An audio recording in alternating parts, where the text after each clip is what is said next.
गाय की रक्षा के लिए किया जाए, वो रोग रूप में आए उनका निवारण है। हमारी फसल सुरक्षित रहेगी तो हजारों का भरण पोषण होगा। हम उस लक्ष्य की पूर्ति के लिए जो उसमें औषधि डालते सेवा, जैसे रोज अपने घरों में रोटी बनती थी तो एक रोटी गाय के लिए निकल, एक रोटी के टुकड़े करके छत में डाल दिए, कौआ चिड़िया पा जाए। तो ये जो गृहस्थ के द्वारा धर्म कार्य होता है और साल में एक बार निकले, कोई तीर्थ करे आए, प्रयागराज नहाया है, धाम आ गए, एक दो दिन ऐसा, वो सब क्षमा हो जाता है, नष्ट हो जाता है। क्योंकि फावड़ा चला रहा है उसको पता नहीं मेढक कट गया। अब वहां छोटा सा एक बिल है, पानी निकल रहा है, अब फावड़े से उसको गोड़ करके बंद करना है, मारा तो सांप कट गया।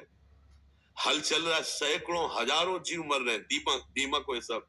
तो उसका कार्य ऐसा है, उसका उद्देश्य जीवों को हत्या करना नहीं है, अन्न की प्राप्ति कराना, जिससे सब मनुष्य शरीरधारी अपना प्राण पोषण कर। भाई आपको 1 करोड़ रुपया भले महीना मिलता है, लेकिन करोड़ खाओगे क्या? खाओगे तो दाल रोटी। तो वो वहां मेहनत करके दे रहा है, तो इसलिए उस किसान को अपराधी नहीं माना जाता, वो उसका पाप नहीं होता, क्योंकि वो अतिथि सेवा, साधु सेवा, इन सेवाओं में अपना जीवन समर्पित करता रहता है।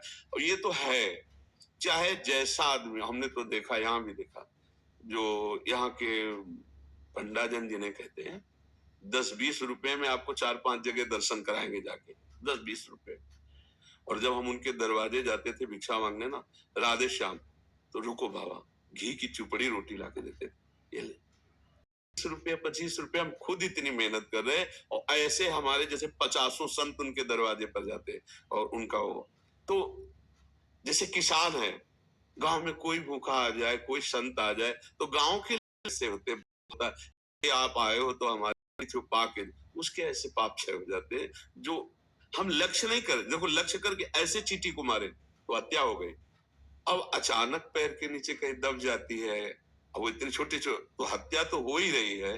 तो उससे हम जानबूझकर किसी को दुख नहीं देना चाहते। किसान का लक्ष्य है खेती जोत कर तैयार करना और उससे अन्न उपजा करके अन्य जीवों का भरण पोषण करना। अब उसमें जो बाधक जीव हैं, अब वो अगर रहेंगे तो फिर कैसे चलेगा? अन्न होगा ही नहीं।